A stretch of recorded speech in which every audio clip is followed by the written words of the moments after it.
নমস্কার বন্ধুরা, আপনারা কেমন আছেন? আশা করি সবাই ভালো আছেন। তো আজকে আমি চলে এসেছি আরেকটা নতুন রেসিপি নিয়ে।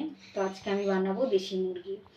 তো যার জন্য আমি এখানটা দেশি মুরগি রাখা মাংস ধুয়ে পরিষ্কার করে রেখে জল ঝরিয়ে নিয়েছি, আর পেঁয়াজ কেটে রেখেছি, আর গোটা রসুন দিব ওর মধ্যে, আর এদিকে আছে আলু কেটে ধুয়ে রেখেছি, আর এদিকে টমেটো কাটা আছে, আদা রসুন, আর সাথে দিয়ে আছে কাঁচা লঙ্কা, গোটা গুঁড়ো গরম মশলা, ধনিয়ার গুঁড়ো, কাশ্মীরি লঙ্কার গুঁড়ো, জিরের গুঁড়ো, এদিকে কিছুটা গোটা গরম মশলা, হলুদ, লবণ, আর সাথে আছে গোটা জিরে আর তেজপাতা। তো আমি এইভাবেই করে নিব। তো আমি বেশিরভাগ রান্নাতে আমি ঝাল লঙ্কার গুঁড়ো দেই না, আমার সব কারণ আমরা ঘরে কাঁচা লঙ্কা দিয়েই খাই বেশি, আর খালি কালারের জন্য আমি কাশ্মীরি লাল লঙ্কার গুঁড়োটাই ব্যবহার করি, আর সব কিছু আমি কাঁচা লঙ্কা দিয়েই করি।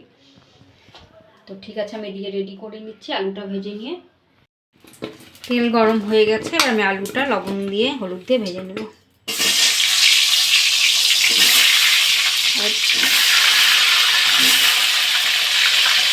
আলুটা একটু লাল লাল করে ভেজে নেব।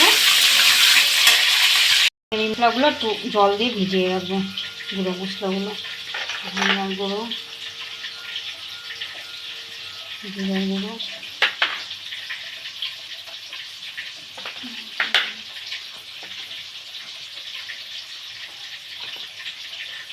একটু কিছুক্ষণ এটা ভিজিয়ে রাখবো। আচ্ছা, এবার আমি তেল ঢেলে একটু গরম করে নিলাম। এবার ফোড়নে দিয়ে দিব তেজপাতা, গোটা গরম মশলাটা, গোটা জিরে,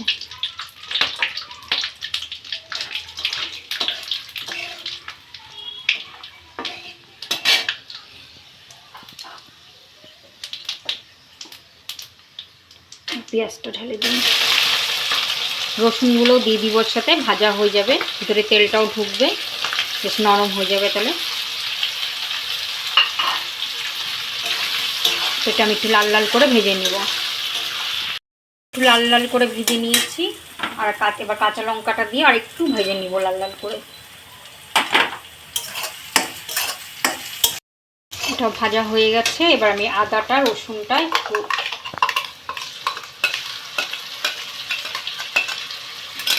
এটাও কিছুক্ষণ কষিয়ে নিব। তো এটা কিছুক্ষণ কষানো হয়ে গেছে, আদা রসুনের গন্ধটা একটু চলে গেছে, ভাজা হয়ে গেছে। তো এবার মাংসটা দিয়েও আরও কষিয়ে নিব, এটা দিয়েও কিছুক্ষণ কষিয়ে নিব। তো এটাও কষানো হয়ে গেছে, যে বেশ মশলাটা তেলটার মধ্যে মানে পেঁয়াজটা লেগে গেছে। তো এবার আমি মশলাটা যে গুলিয়ে রেখেছিলাম ওটা ঢেলে দিব।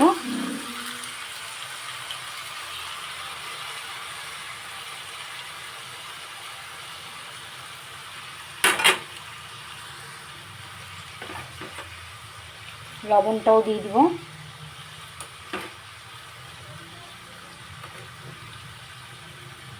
এবার এটা দিয়েও কিছুক্ষণ কষিয়ে নেব।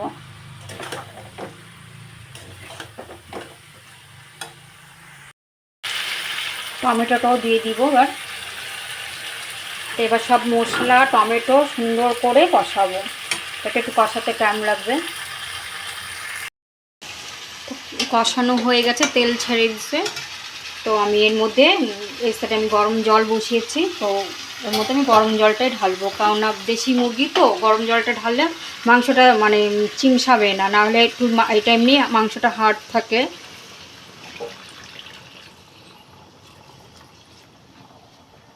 গরম জলটা দিলে বেশ সুন্দর গলে ভালো।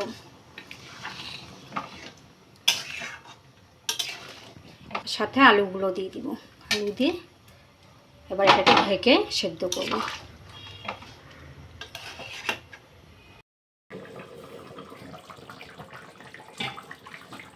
হয়ে গেছে, এটাকে আলু সেদ্ধ হচ্ছে না, আলু সেদ্ধ হয়ে গেছে, মাংসও সেদ্ধ হয়ে গেছে, রসুনটাও সেদ্ধ হয়ে গেছে।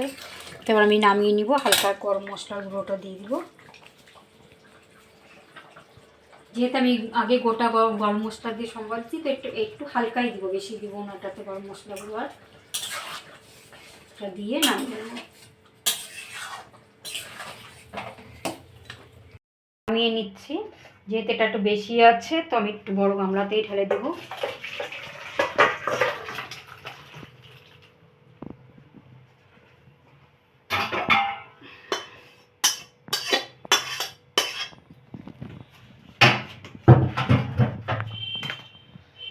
দেশি মুরগি একটু ঝোলটাই ভালো লাগে খেতে, কষানোটাও ভালো লাগে, ঝোলটাও ভালো লাগে। ঠান্ডার মধ্যে একটু ঝোলটাই বেশি ভালো লাগে।